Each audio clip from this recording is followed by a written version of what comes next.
here we are in the math programs, and we're going to the statistics page. The first level is you're given a bunch of values, you have to find the mean.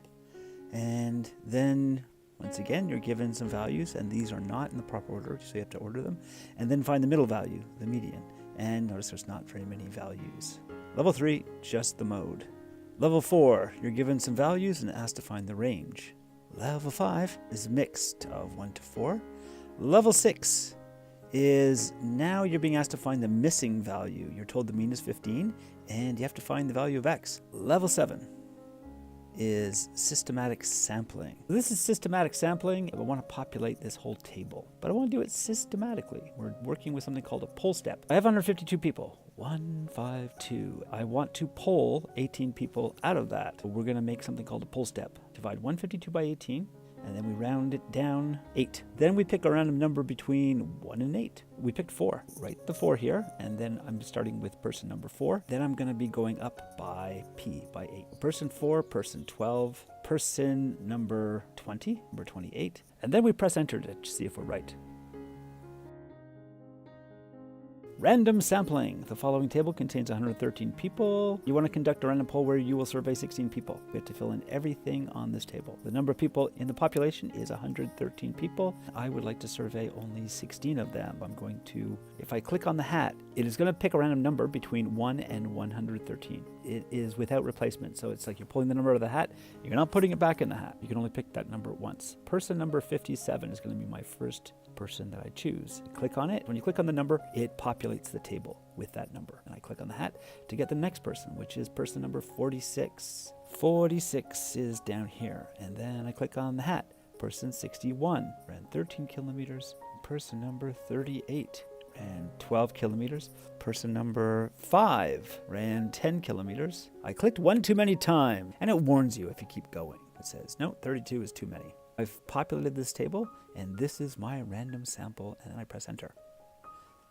If you make a mistake, it tells you where your mistakes are. Then we have getting the mean from a frequency distribution table. You have your frequency distribution table. You would find your sum of the frequencies, which tells you, like in this case, we're talking about gummy bear purchases at a candy store. So how many people bought gummy bears? So the number of people that bought them, and then this is the total number of gummy bears. So how many gummy bears were bought? Divide those, get your average. The next level, median from a frequency distribution table. The median would be you add up all your frequencies to find out, and it'll tell us how many people bought caramels. And we're looking for the middle number. This is bought 0 caramels, bought 1 caramel, bought 2 caramels. So we're looking for the middle of this. So it's already sorted for us. We just have to find the middle, the median value. The total number doesn't really come into it. That's why it's added up for you. The next level is the mode, the most frequent. We know that right here, we can see that the number of gummy bears that were purchased was 12. 12 people bought 8 gummy bears. The most frequent number is 8. 8 gummy bears were bought by 12 people, whereas 7 gummy bears were only bought by 1 person. Then after that, we have median 2. They've given you a whole bunch of values, and they're unordered. You have to populate the table with these numbers. You have a little pen tool here, and the easiest way is you start with the 5s, let's say, and you just cross them off. You just count, just like 1. So I'm holding on the control in order to draw. 1, 2, 3, 4, 5, and you count them like that. Then you populate this table with those numbers. Okay, 5, 6, 7, 8. There were 8 5s, so 8 times 5.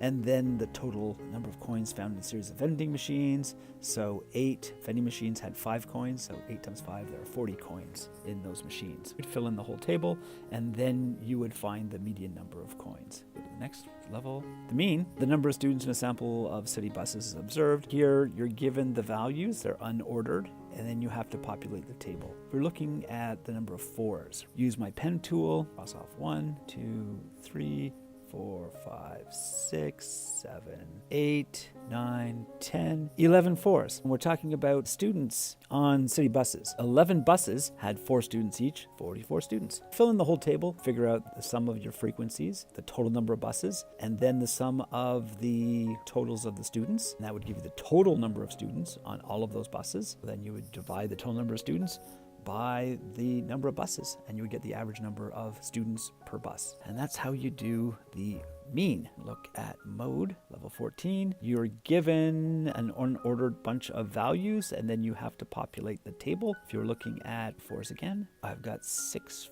fours, and that makes 24. We're talking about cats living in buildings. We have 6 buildings with 4 cats in them, so that makes 24 cats in those buildings. All right, and because we're doing the mode, we just look for the highest frequency. Whichever number is the highest frequency, that number of cats is your mode. Quartiles, figuring out your minimum. So I'm starting off with 72 is my minimum, and my maximum is 142. As you fill in the results, adjusting the box and whisker graph to your results. You need to find the quartile 1, 2, and 3, while quartile 2 is the median. And I got 41 results, so 42 divided by 2 is 21. So 21 is my middle value. 1, 2, 20. 21, 108 is my middle value. My quartile 1 is going to be the median of the first half of the results, not including 108. 108 is the middle result, and we've used it already, so we don't want to use it twice. We will look at these 20 values. 20 divided by 2 is 10. I'm going to take the 10th and the 11th. 1, 2, 3, 9, 10, and 11. 92 and 93 are my 2 middle values for the first half. Take the average of those, that's 92.5.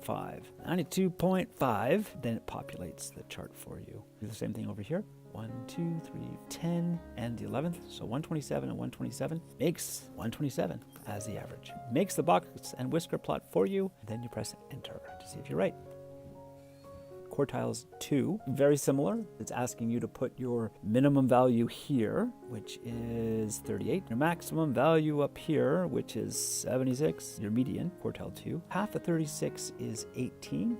So I'm going to take the 18th and the 19th values. 1, 2, 15. 18 and the 19th value, 58 and 59. The average of those is 58.5. I have 18 values, including the 58. I'm going to include the 58. 18 divided by 2 is 9. So I'm going to take the 9th and the 10th value. 1, 2, 3, 8, 9, 10. 50 and 53 is 103 divided by 2 is 51.5. 51.5 is my quartile 1. My quartile 2 is, I'm going to do the same thing. Start at 59. Median is really between 50 and 59, so I'm starting at 59. 1, 2, 3, 9, 10. 67 and 68, take the average of that, 67.5. 67.5. If we're right, it tells us. Yay. And if you're wrong, it'll tell you as well. Let's say I put in 66, and then I put in 132, and I said that my middle number was, I don't know, 81. And then I said that quartile 1 was 73. And I said that quartile 2 was 112. And we press enter. Well, that's pretty neat. I was right with the 73 and the 112, but I made a mistake with the median. The 81 really should have been an 87. Stem and leaf plots. Stem and leaf, you're just putting down the tens place is your stem, and the ones place is your leaf in these cases. What's my lowest value? I have something in the 40s. Do I have anything in the 30s? 50s, 60s, 70s, 80s, and 90s. You just go through here and fill in the values. We have 43. Look at the 50s. Got a 52. 54. 55. And I got another 54, so I'm just going to pop that over here. I got another 55. 55. I got a 61. I've got a 69. A 66. So I'm going to put that between the 1 and the 9. Get rid of that comma at the end. And for the 70s, 71, 72, 73, 72. Again, pop the 2 in there. 74, and the 71. Put a 1 back here. Like that, get rid of the comma at the end. So I'm missing a 78 here, and a 78.